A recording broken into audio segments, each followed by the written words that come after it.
Educational Communications and this station present Environmental Directions with Nancy Pearlman. On this series, we explore the effects of human influence on the Earth's ecosystems and discuss solutions to environmental problems which affect the quality of life on this planet.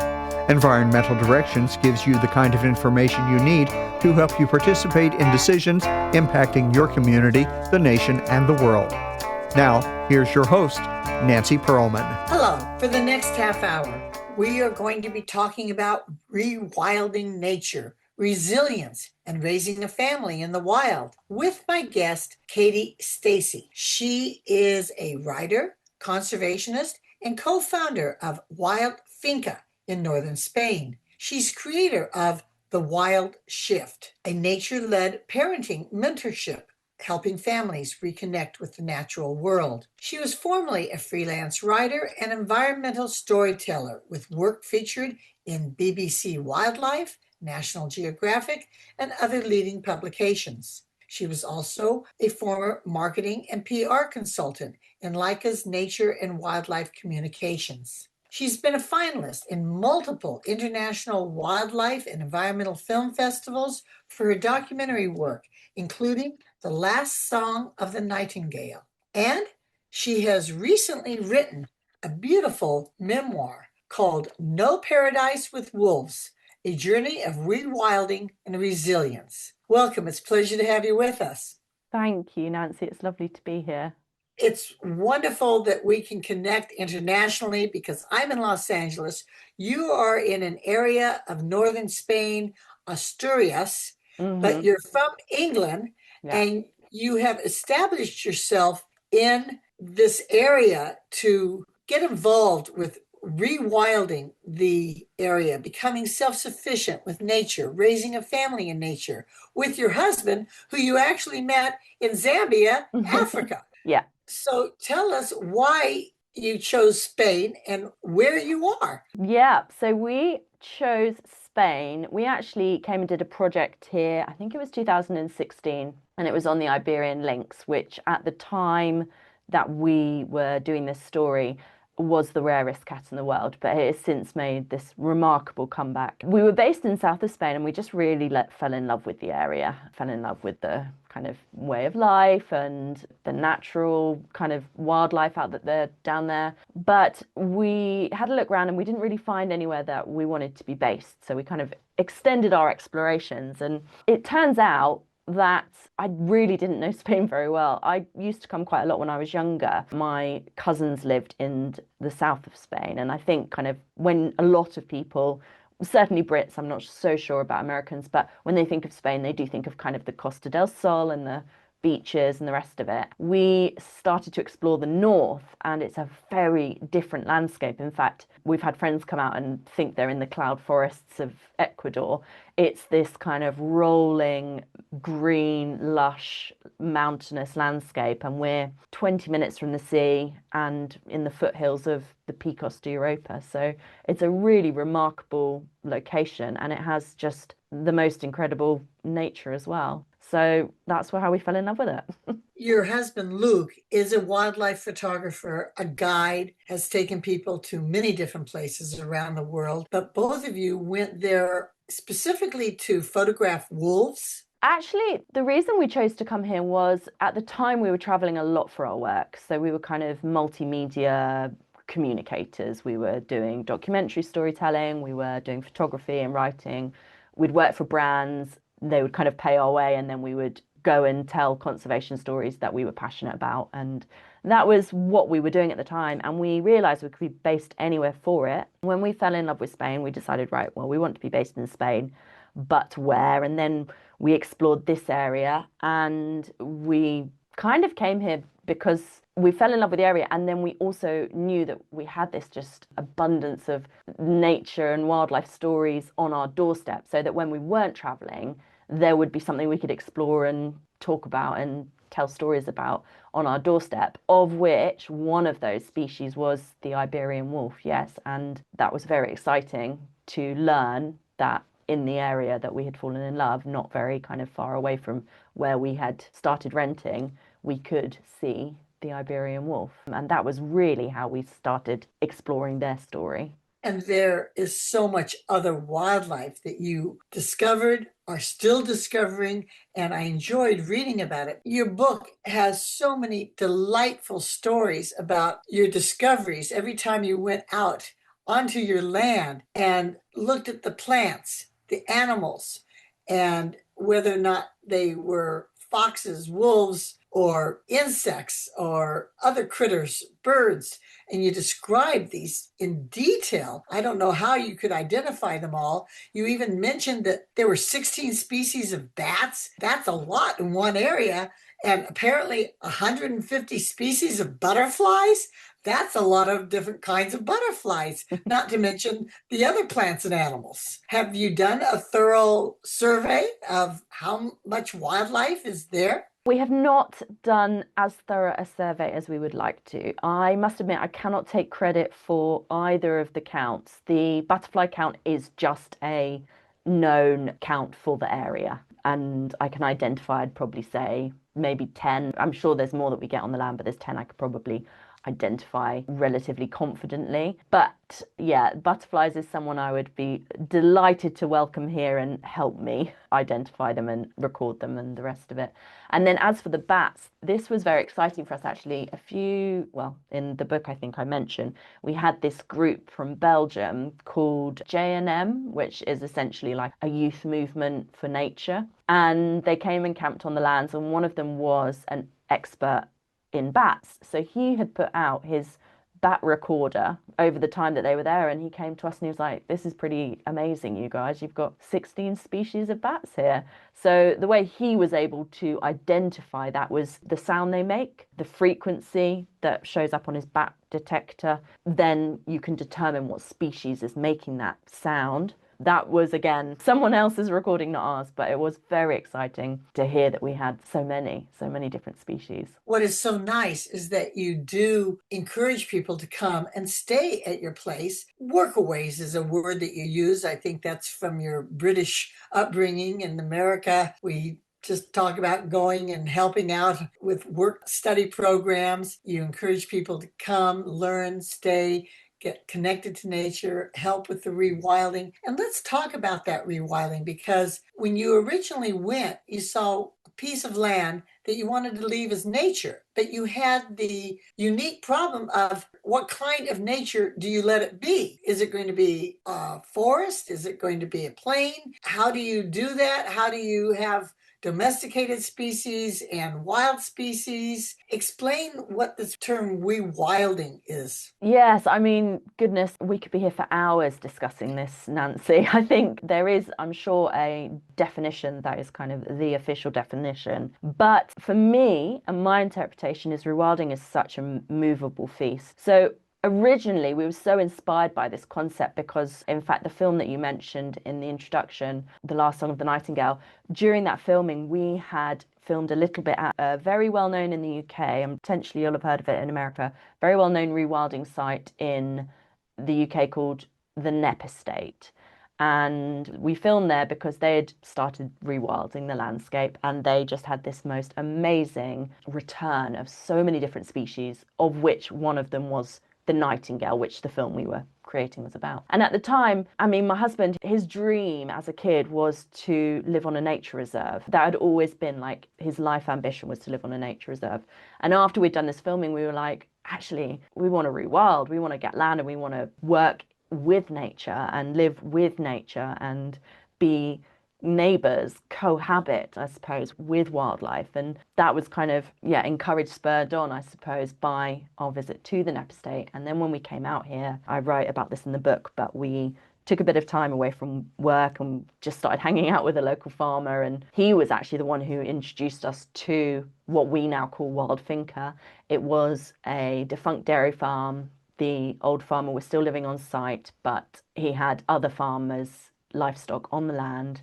And it was starting to, get a bit of a mosaic of habitats, but on the whole, it was still managed to just have grass, to just have one species kind of grass, and brambles weren't wanted and they were trimmed back or sprayed back, and nettles were sprayed and the rest of it. So there was still kind of management in a way that was non-organic or not great for wildlife. So It was starting to rough up, I suppose, when we found it. But once we kind of took it on, we were able to really let it breathe and start exploring what rewilding looked like for us. And actually, we learned very quickly that rewilding, in the sense that maybe people would immediately imagine it to mean, which is to completely step away from kind of a landscape and just let it do whatever it wants, wasn't actually what we wanted to do. You can actually lose habitat from it. You can lose species if you really do just let everything kind of do what it wants. So we started to learn that actually probably what we wanted to do more was something that has been a term that's been kind of coined agri-wilding, which was using agricultural animals or livestock, I suppose. I'm not sure agricultural animals is actually a phrase, but livestock or animals in proxy of ancient species that would have been on the land agitating and creating this mosaic. Because actually, historically, there would have been animals grazing on the land and making little pockets of habitat because of their behavior. So that was how we kind of moved towards this vision of agri-wilding. When we first arrived, we had sheep, and I go into quite a bit of detail about why they didn't lend themselves so well to the landscape and what we were trying to achieve. Now, actually, today, we have cattle. We don't have sheep anymore. During the book, we did get ponies, but these are local, what you call autochthonous species. So they are from the land or from this kind of local environment. So our ponies are called Astacon ponies. Couldn't tell you how old they are, but I know Pliny the Elder wrote about them in his like naturalist books. And then we have Cassina cattle, which again are these very local breed that are designed for this landscape because they've got short legs and they can kind of manage what is. It's not flat land here, it's up and down, it has different layers. And so, yeah, that was, I guess, a little bit, a very short snippet of our journey, but it has been a learning curve. And we've adapted and we've looked at the land, and sometimes we've thought, actually, maybe we should have done that differently. But I think I say in the book, what has always guided us is what would be best for kind of nature or wildlife as a whole. And as long as that's kind of guiding decision making, then I feel like we're on the right track. And in your book, No Paradise with Wolves, A Journey of Rewilding and Resilience, you have lots of different stories of your encounters and attempts with the different domesticated animals, from goats to chickens to dogs, and also the whole problem of the local community and whether or not they were in sync with what you were doing. Some understood it, some didn't. Some wanted to go out and hunt, crossing your land. You didn't want the hunting of the wolves or the wild boars. You didn't want their animals coming over into your vegetable garden and other places that you were trying to restore. How much land do you have? And also, are the common lands that the community is allowed to pass through and use surrounding your area, or is that land interspersed in your area? We have, I believe, 13 hectares. I actually can't remember exactly, Nancy. My husband keeps tabs on that. The common land, I actually couldn't tell you what the size of that is, but when we first bought Wildfinker, I think we only had 7 hectares, and it was on the whole joined, which is quite lucky. In Asturias, actually, a lot of the time, if you purchase a place and you have land with it, it's very strange how they kind of divvied it up. But we ideally have always been looking to kind of make Wildfinker completely enclosed, and that's taken quite a while. We're still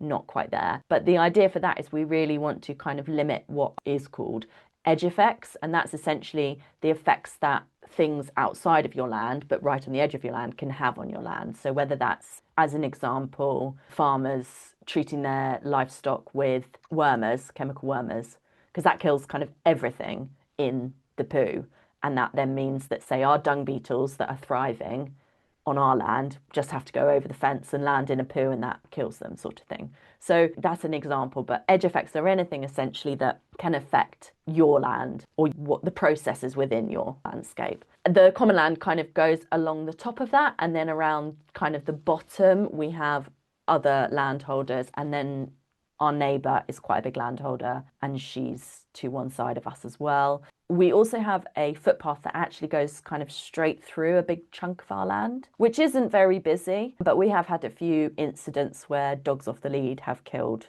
animals, which I do tell those stories in the book. You purchased land that needed to be repaired. Nature needed to come back. The farm needed to be improved, and the buildings were rather dilapidated. You mentioned how you've waited over a year and a half to get some permits to do fixes. And you also explained your to-do list. And your husband always wants to make another pond instead of doing some other fixes that you would like to have done. So how do you decide what to do when? Yeah, that's a good question. Ponds always take priority for Luke to this day. But as I say in my book, they do pay off. And they do act as a water source for kind of the cows and the horses and the other animals. So they are very vital. We are now at a stage, fortunately, where we make decisions based on urgency. So we are getting better at deciding what that looks like and what that means. But communication is key, I think, is the answer. There were so many incredible stories that you shared. I just loved it, and I hope everybody reads it. We're going to talk more about some of your experiences when we return in a moment with my guest, Kathie Stacey, a writer, conservationist, and co-founder of Wild Finca. Environmental Directions with Nancy Pearlman continues with further discussion of the world's critical ecological issues. For more information, you may call 310-559-9160 or go to www.ecoprojects.org. Now, here's Nancy. I'm speaking with Kathie Stacey, who has written No Paradise with Wolves, a journey of rewilding and resilience. You thought that when you settled on the land, tried to restore nature, that you would have the support of the community, but you discovered that not everybody had the same vision that you did. It was difficult for you, coming from the United Kingdom with limited Spanish, to communicate always with your neighbors.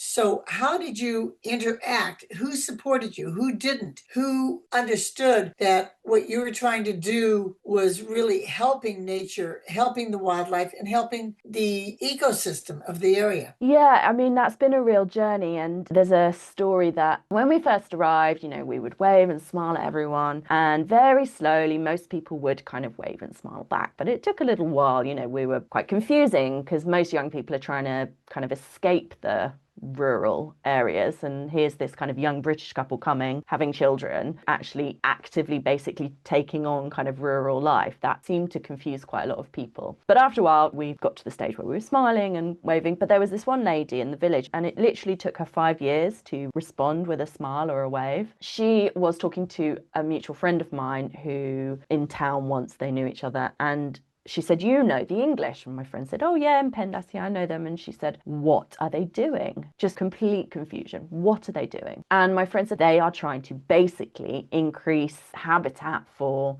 the birds and the bees and the insects and biodiversity as a whole." And this woman just looked at her and said, "Why?" So I think a lot of it comes down to people just actually not understanding the benefit and the usefulness, because that's a lot of the time what we think of in terms of something's value, the benefit and the usefulness of having biodiversity and having lots of insects and birds and dung beetles in the poo and all this whole variety. It's so important, but a lot of people don't necessarily understand that. So I don't necessarily think it was like out of meanness or negativity. I think they were just genuinely confused by us. We have a local tenant farmer now. He's from the mountains a bit higher up, but he rents lands from our neighbours, a lot of our neighbours. He has a lot of animals, and this area is known for like extensive agriculture, but they still call it extensive agriculture, except they've like maybe quadrupled how many animals they have within that landscape. So just because it's on a big landscape, it's not actually necessarily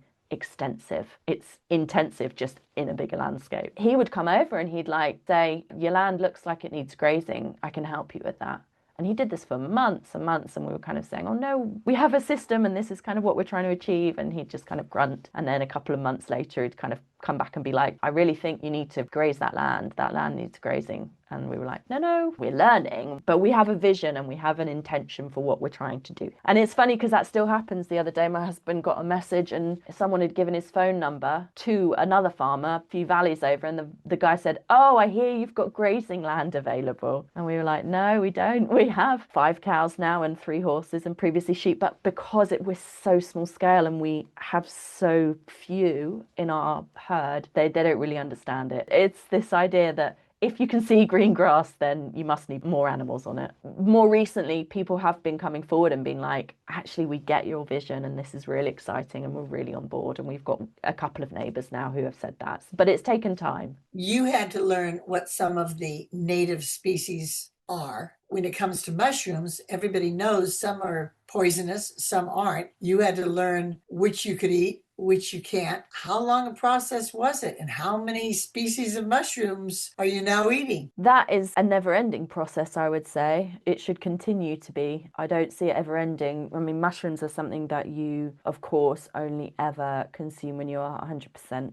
on the ID, and that has been a rule and will remain a rule. We probably have 15, I think, maybe, that I would eat. How many native plants are there? You described the names of so many flowers that I've never heard of. I don't know if they're local, if there are related species in other parts of the world. How did you discover what they are? Learning all of the plants and what have you is, again, another ongoing process, but even kind of identifying in the first instance, I'm quite fortunate that my husband's very knowledgeable about wildlife and nature across the board. He's a bit of an encyclopedia. So he's very good at kind of giving it a ballpark as a starting point and saying, oh, that's from that sort of family. And then we actually use a mixture of, we have a lot of books, but I do also use apps. Tell me about the orchids. Oh gosh, what's our count now? Yeah, we have most amazing orchids, actually. Man orchid, bee orchid, early purple. What are some of the native trees? Because some introduced species like the eucalyptus, which comes from Australia, really don't belong there. No,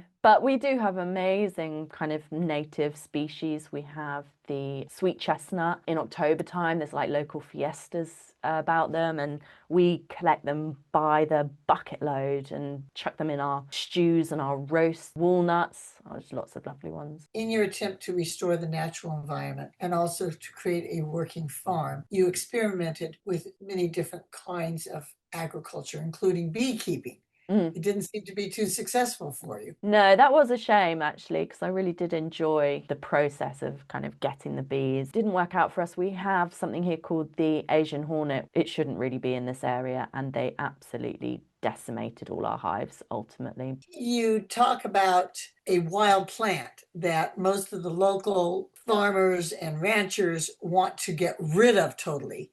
You talk about how you cut it back a little bit, but you want to leave it because it's a nesting plant for birds. Yeah. So there's a conflict with you trying to leave a native plant that some of the people in your community want you to get rid of. So I think you're talking about gorse, and this is a really interesting example, actually, because a lot of the grazers around here or have cattle or have livestock on land, they have this idea that animals only eat grass. But from our experience and our animals, they will eat everything. Gorse has become like devil plant to so many people.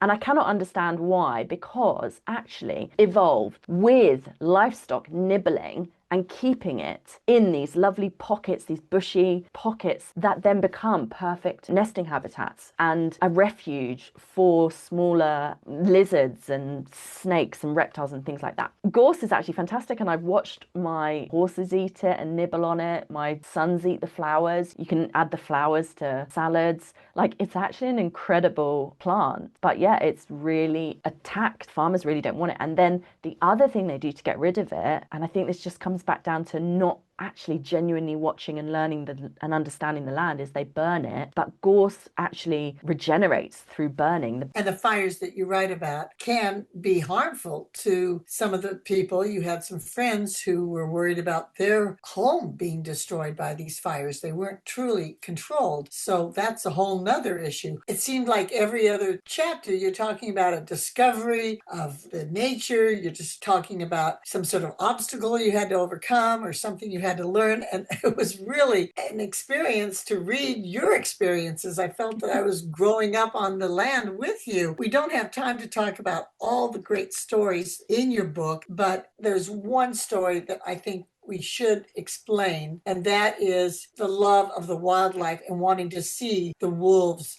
and the other wildlife. In your book, you're more scared, and I am, of the domesticated dogs. They seem to be more dangerous than their wildlife. Yeah, absolutely. I mean, we've got brown bear here, we've got Iberian wolf, and we actively kind of go out trying to look for them. And people say exactly that, like, what are you doing? Are you mad? But you know what? They are more fearful. And I know this isn't the case everywhere, because I know in America you have brown bears that have no fear of humans. So you have got conflict. But on the whole here, there really isn't conflict because they do have a fear of humans. Whereas the domesticated dogs have no fear of humans at all. And it is a tricky one because, and this is a bigger conversation, I think, than we've got time for, but one of the domesticated dog issues is that you have livestock guardian dogs that go into the mountains with a herd. The idea is that they protect them from the wolf. But a lot of these dogs will just protect them from anything. In fact, there was a study done that they were protecting them from smaller wildlife as well. So even things that weren't a threat were being attacked. But then also you have, this is quite a big touristy area, you have a lot of walkers, and so then you have this conflict of kind of people coming into contact with these livestock guardian dogs that have no fear of humans and are there to do a job against whoever they think or deem is a threat to their herd. So it's difficult. It's a really tricky situation for those who are actually trying to do something to protect their livestock in the mountains against the wolf. It's not as straightforward or simple as that. And then you have the other problem with just feral dogs essentially as well. Unfortunately, we don't have time to hear about all the marvelous stories that you have written about in your book, No Paradise with Wolves, A Journey of Rewilding and Resilience. How do you describe your book? My book is essentially our journey, arriving here in Spain, kind of continuing on the path that we were on at the time, which was telling stories about wildlife and conservation, and really getting to know not just a species, but the local community so kind of intimately, and learning from that experience that it wasn't necessarily our story to tell, and that maybe it was time for us to stop being the storytellers and actually start, I guess, living the story. We very much, I think it comes across, love nature and the natural world. People can see your beautiful land on your website, wildfinca.com. That's wildfinca.com. What does the word finca mean? Finca is actually Spanish for farm. We do tours of the land, so we encourage you to come and visit Asturias. It really is a very special place. Explain the Wild Shift.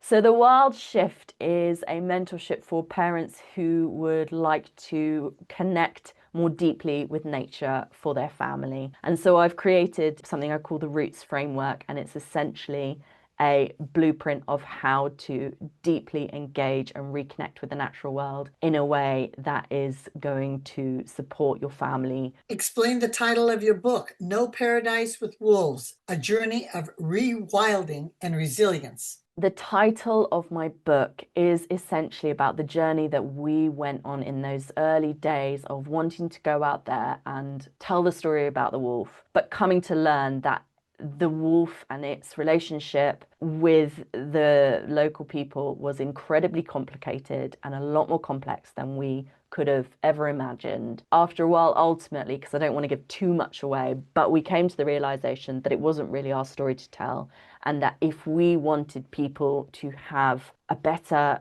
understanding and a better relationship with the natural world, then we needed to live with the natural world and show people it was possible, not by telling them to do it, but by showing them it was possible. Chapter after chapter, you told charming stories, interesting stories, of encounters, changes in your attitudes, your life. And I just hope everybody goes out and gets a copy, because there are so many beautiful stories of your learning about nature and wanting to share it with others. Thank you so very much for caring about the land, caring about nature, encouraging people to go out and enjoy it, even if they can't get their own wild finca to live on. They can experience it through your book and your experiences. Thank you so very much for being my guest. Thank you so much for having me as a guest. It really has been a pleasure. Thank you, Nancy. You're welcome. I have been speaking with Stacey, who is a writer, conservationist, and co-founder of Wild Finca and creator of The Wild Shift. I'm Nancy Perlman. Thank you very much for joining us, and do tune in again next week. If you would like free information about these environmental issues, go to www.ecoprojects.org or call 310-559-9160. Environmental Directions with your host, Nancy Perlman, is a community affairs program of the nonprofit organization Educational Communications and this station.